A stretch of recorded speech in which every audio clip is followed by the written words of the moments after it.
So you want to make a lot of money. Well, now that you own your first home, it's finally time to sell it. And it's so important to have someone that can let you know how to get the most amount of money for one of your biggest investments. And this is what this video is about. What I'm going to talk about now, first, which is most important, is to price it right. It's probably the most important thing out of any of these things. Because if you don't price it right, everything else doesn't matter. It doesn't matter how good it shows. It doesn't matter about the location. If it's overpriced, it's overpriced. So pricing is the number one most important thing. And don't fall for the trap of having this psychology that you can price it high and bring it down.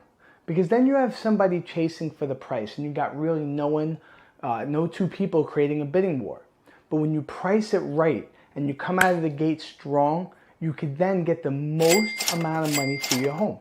The reason is because you've gotten people interested. People are looking on the market and they're looking to see what's on. And the consumer, because of the age of internet, knows the market better than we would have ever had past consumers. So they really do know the market. So they know when a house comes on the market, if it's a good price. If they've been looking for more than a month or two, a consumer could say, well, that one's overpriced, that one's good, because they've been looking at them all. They've really been studying the market. So it is so important to come out, put your listing live at a competitive price to excite all of those buyers with the hopes that potentially you can create a bidding war. Okay, so second is you have to make the property easy to show and access, right? Now, I totally get the fact that sometimes you might require notice. I have plenty of clients that really ask, John, can I have 24-hour notice? And I advise them on my opinion.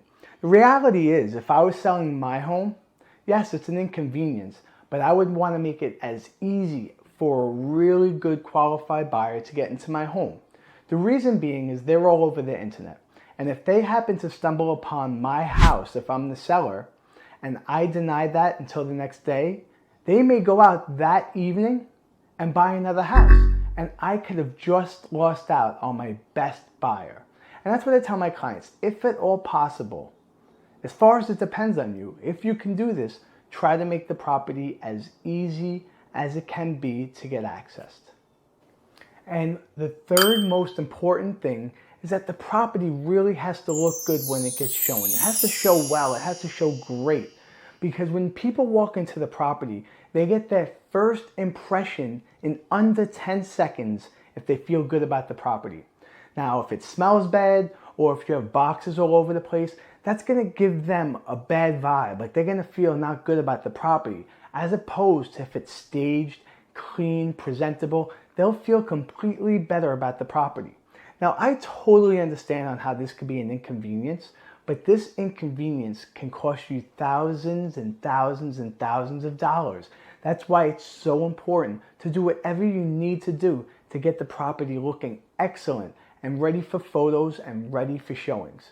That's going to establish your house as one of the nicer houses on the market. Okay, the fourth step, now that you got the property ready to show, right? Ready to take photos. This is the most important thing, is that professional photos are taken. It's important that your realtor hires a professional photographer because the reality is someone's going to come to your house and look at it and they're going to be there between 20 minutes to a half hour for a house under 2,500 square feet. Yet they've seen it first on the internet. It's what made them come to take a look at the property. And when they go home, if they have some interest, they're going to go to their spouse or whoever decision makers there are, and they're going to look on the internet. They're going to look at it over and over and over. So this is what represents your house physically the most, is professional photography and great pictures for the actual listing. Now finally, and I can't emphasize this enough, you have to choose a good realtor. It's so important to have a good realtor because they're the expert on the market. They're the ones who should be leading you to get the most amount of money for your house. So that realtor needs to have a strong command of understanding of the market. They need to tell you the absorption rate, how many months of inventory is on the market, what's trending. So they really need to know the market. In addition, they need to have experience. Now I get it. We've all been there on our first deal, but I wouldn't hire an agent that sold their first house. I wouldn't. I would get the very best agent, because at the end of the day, you don't owe anyone anything. You owe yourself the very best. So it's important to interview the realtor, to check for reviews. And I'm a big proponent of asking for a referral, asking friends and family who you know that you can trust and who's competent enough to do the transaction. Or you can go on YouTube, find me, and call me. But seriously, it is so important to get an excellent realtor who you can trust and who's awesome. So if you enjoyed this video, subscribe below, leave some comments. I'll always get back to comments, and like the video. And I'll always get in touch. And if you have any questions, leave them below.